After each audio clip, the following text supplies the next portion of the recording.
Hi, I'm Risa Binder. And I'm Nunziata. And this is Talent Talk. Our guest today is an amazing artist whose genre-bending country music with twists of quirky pop, indie rock, and acoustic-driven bops have entertained millions. Please welcome Olivia Lane. When I was just a little girl, about a broken-hearted woman who met the savior of the world, thought it was just another story, one that the preacher man would read. But as I'm sitting here at home, drinking red wine all alone, I think that woman might be me.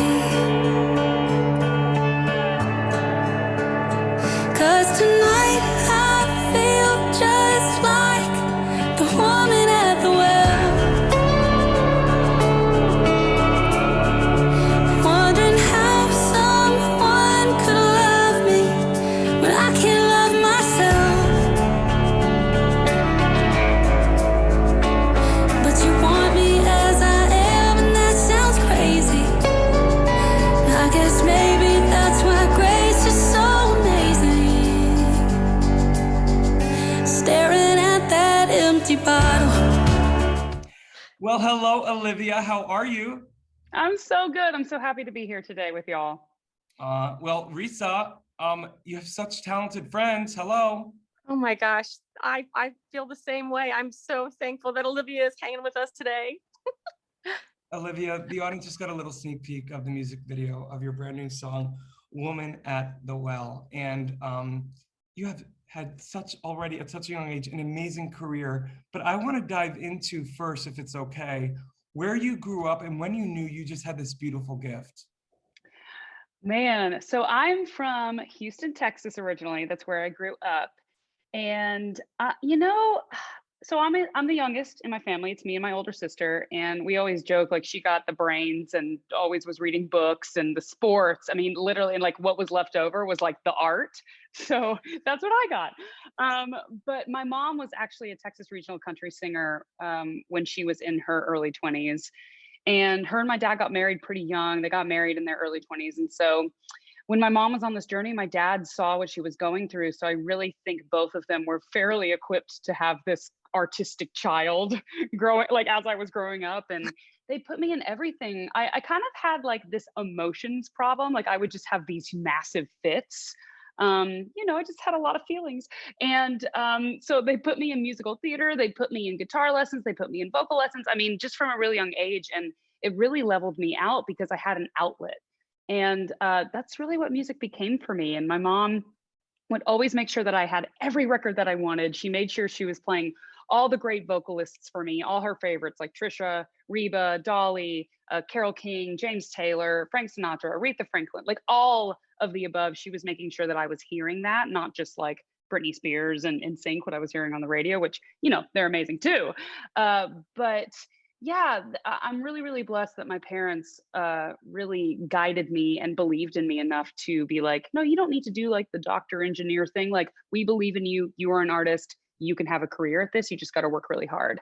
So that's where it really all started for me. And I just want to know, like, what is your process of writing? Like, what inspires you the most to write, and where do you like to write?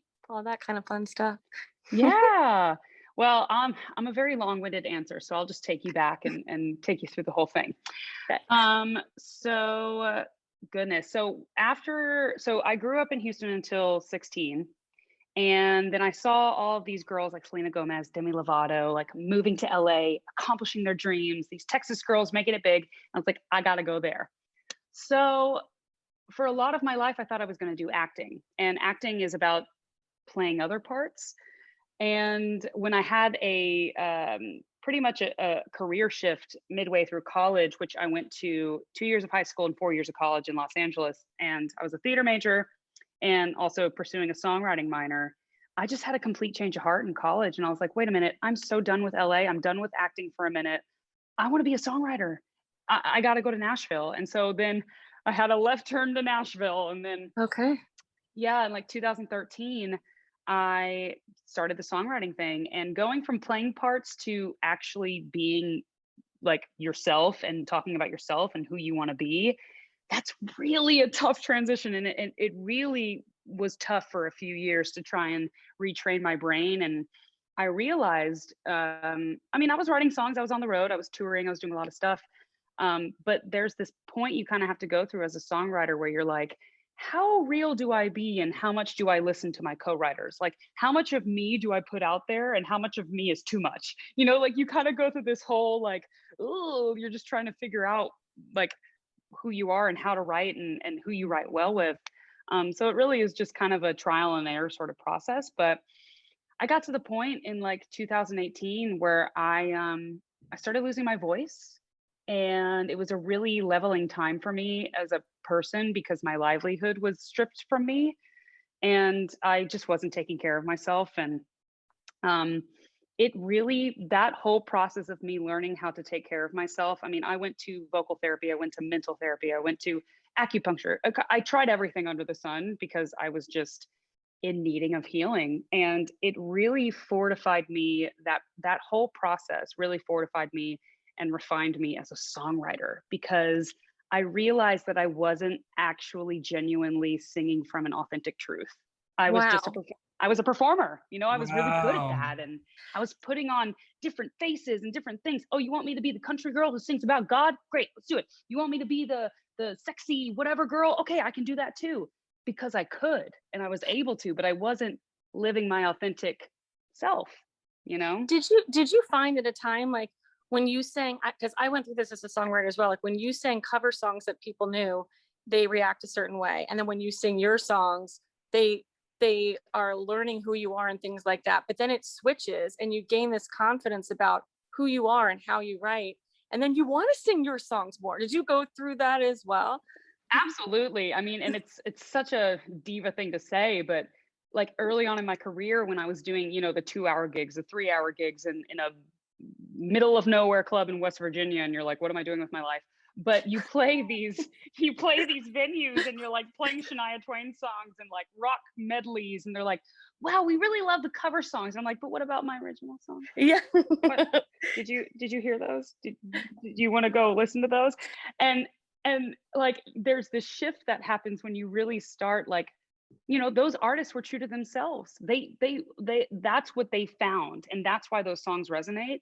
And I realized, you know, amidst all of my chaos that I was going through in my own personal life, and that I had to find that authenticity, and I hadn't allowed myself enough room or grace to find that. And I'm so glad that, I mean, looking back, I'm so glad my voice disappeared, because I wouldn't be where I was. It's almost like I had to lose my voice to actually find its actual authenticity. Oh, I just got a chill. Me too. I know. It's just, God is so good. I mean, the way he works is so you know, good. Olivia, when I think about the trajectory of your career, and I look at, you know, someone who obviously you studied theater, and that's my background, so I know what that's about, right?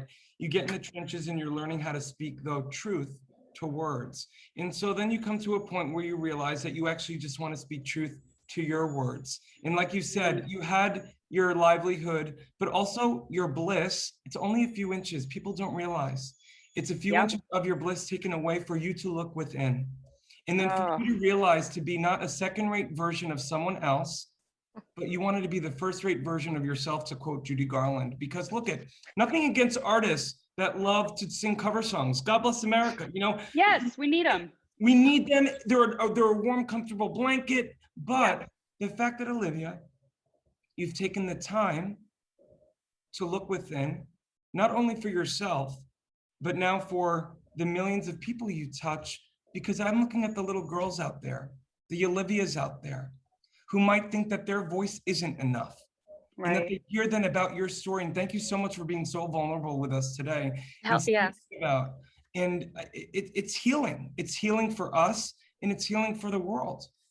Yeah, I heard something at church the other day. It was, your mess becomes your message. And I was like, amen, amen. That's amazing. Amen. I want that to be my memoir. Exactly. I love that. I know. I'm so curious. I'm so curious about this too. Like, are you like a goals person, like vision board type person, or how do you figure out what's next for Olivia? Because our being an artist, we have like no real report card, which is liberating, you know what I mean? But also Yeah. it's entrepreneurial, right? So how do Yeah. you figure out like where you go next? Just so curious.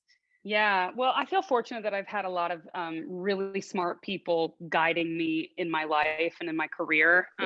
But I've tried it all. I mean, I have a vision board sitting next to my bed, and it's so funny. I did a 1 year and I did a 3 year. This was probably a few years back, and I still have it because it's, I don't know, something about looking at the 1 year was so much more exciting to me. It was right before the pandemic too. It was like colorful. I mean, it was like, I'm going to travel and I'm going to be myself and I'm going to get baptized and I'm going to be rooted spiritually and and it was so much more bright. And then the 3 year, it's so funny because there's gaps, but I was filling in all the things that I thought I needed to be. Again, I still was like, well, I want to be, on a tour bus. I want to be CMAs. Like, I just couldn't find enough. And what a metaphor, because it's like, the more that I leaned into kind of just the 1 year, like setting my sights version of Olivia that feels authentic, it was so much more colorful and vibrant. And there have been so many nights that I've stared at that vision board just being like, why do I even want that? Do I even want that? Like, it feels so flat over there, But I also So it's feel like I feel like we're coming out of, I feel like we all I can't talk. We all question ourselves as artists and like making sure like, is this still what we want to do? And we Yeah. answer our own questions in our hearts, and when we create, just being creative is Yeah. such a gift, you know what I mean, in itself. I think for me, it really turned from something that I wanted to do to something that I had to do when it really was like, especially when my songs You Got Me and Hey 3 AM came out, those were songs that were like, I loved writing this, but I have got to get this message out because this is what I'm going through and this is what I realized. Like, when the message behind the song became real and the way that I saw it helping people, like, we can't just be on stage saying, look at me, like, it can't be about that. It's got to be about something more than that, because that is such a I love flat, that. lifeless life. It's like, I spent so much of my life saying, look at me, and it got me nowhere. Well, Olivia, I love the fact that you've investigated the superfluous in your life. Look, even Yeah. you looking at your vision board and looking at the things that you thought were important, the tangible, that it was Yes. actually the more vibrant part was the stuff within. If you don't mind, I'd love to dive in just for a few moments. I love, well, first and foremost, everyone that knows you already, and you have millions of fans, know that you're such an amazing human being of the planet who has done the work. And you also happen to be an amazing storyteller with craft, with the work that you've done, from the theater roots to your songwriting to the work on yourself. I love how unapologetic you are about the spiritual journey that you're on. Because I will tell you, Olivia, there are so many people, especially during this past 14, 15 months, who have been forced to look within themselves at something new. And when I look at you and hear your music, I'm feeling and hearing something fresh and new and almost a light at the end of the tunnel. And I'd love to know a little bit more about, no, really. And I'd love for you to lean into, talking about that spiritual journey and how you came to that point where you're like, you know what? It's time to look within, Olivia, and not what other people think.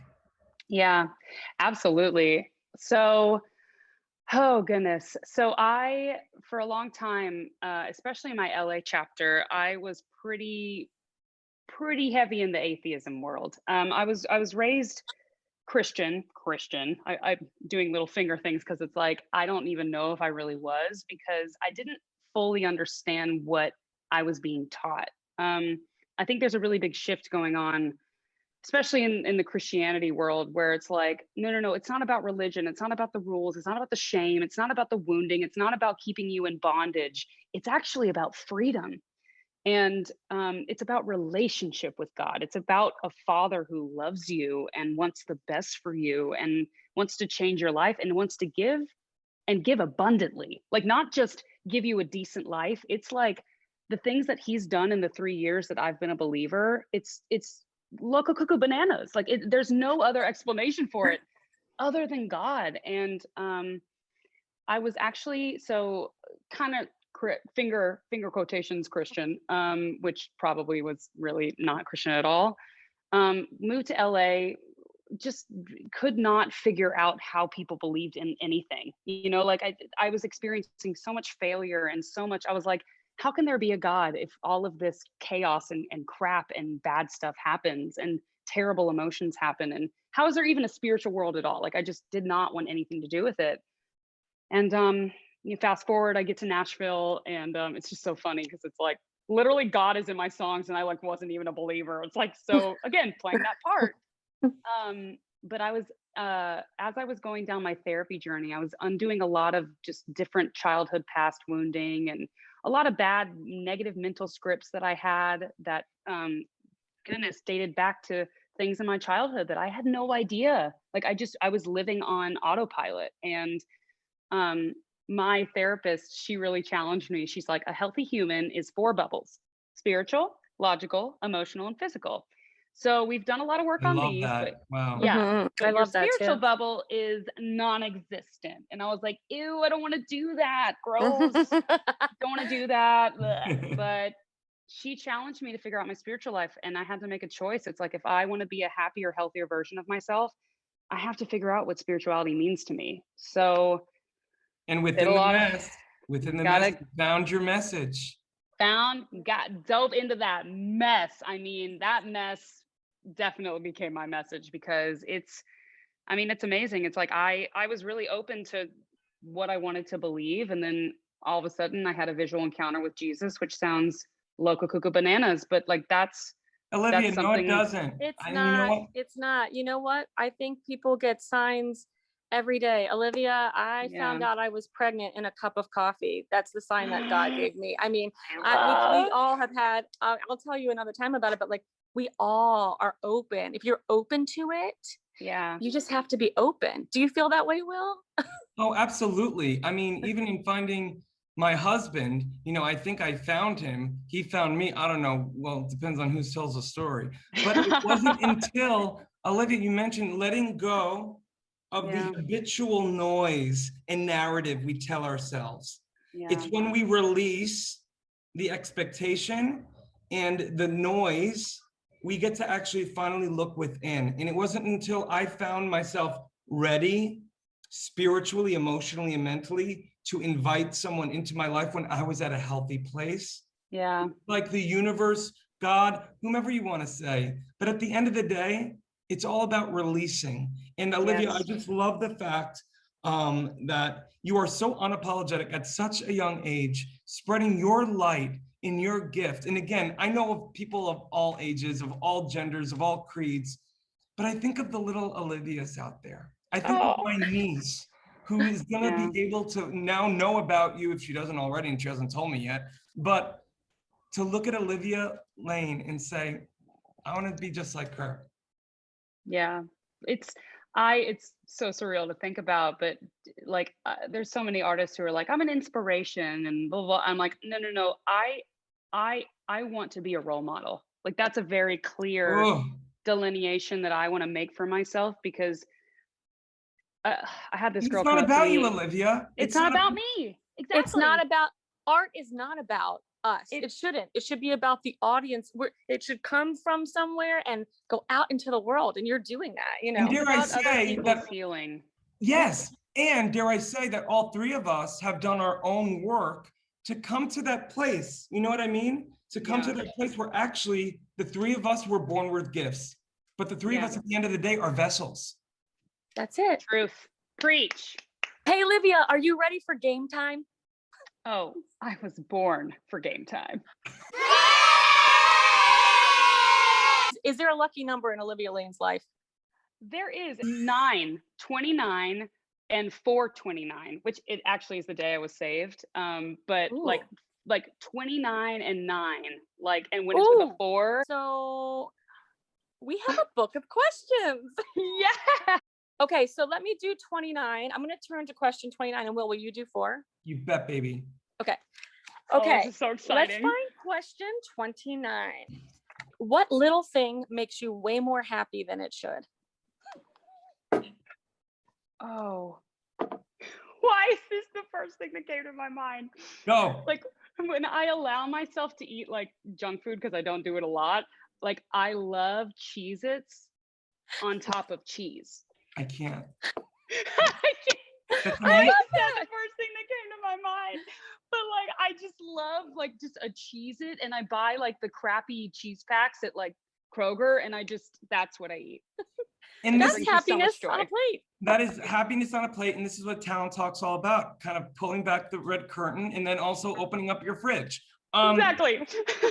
So number 4, I have question number 4. If you had unlimited money for a 24-hour period, what would you do with it? That's really tough. Honestly, I would probably book a ton. Man, this would require probably time freezing too, but I probably would try and get somewhere international where Yeah. I could just like pay a bunch of people to just like come to an arena or a stadium and just get a bunch of my favorite artists and do like a huge, massive concert. Like I would just pay any artist, pay any plane, just pay to get them out of stadium. Like whatever money you need, I'll get it to you, and just have a massive concert of just like feel good vibes. I'm feeling that. I want to come. I'm coming to that concert. Yeah, you're invited. Duh. What do you need to be paid? I will get you there. I will literally be the PA that puts the cheese on the Cheez-It for you. And I will make sure that like at the very last moment, the director reminded me, you're welcome. Right. The whole stage is covered in Cheez-Its and cheese. Everybody leaves with their own Cheez-It box. Exactly. Correct. We're just gonna just yes and the whole Yes, thing. and it's a yes and world, okay? Listen, Olivia, talk about feel good vibes. I'm so grateful for the time that you spent with Risa and I today. Yeah. And I know that you're a friend of Risa, but for me and for everyone else who doesn't know or didn't know as much as they did today, I'm so grateful for you being unapologetically you. Thank you. Thank you for honoring that. And yes, it's freedom. It really is. If you can do the work and stick with it and get to the other side and dive in that mess, it's so worth it. Thank you. Thank you. Thank you, Olivia.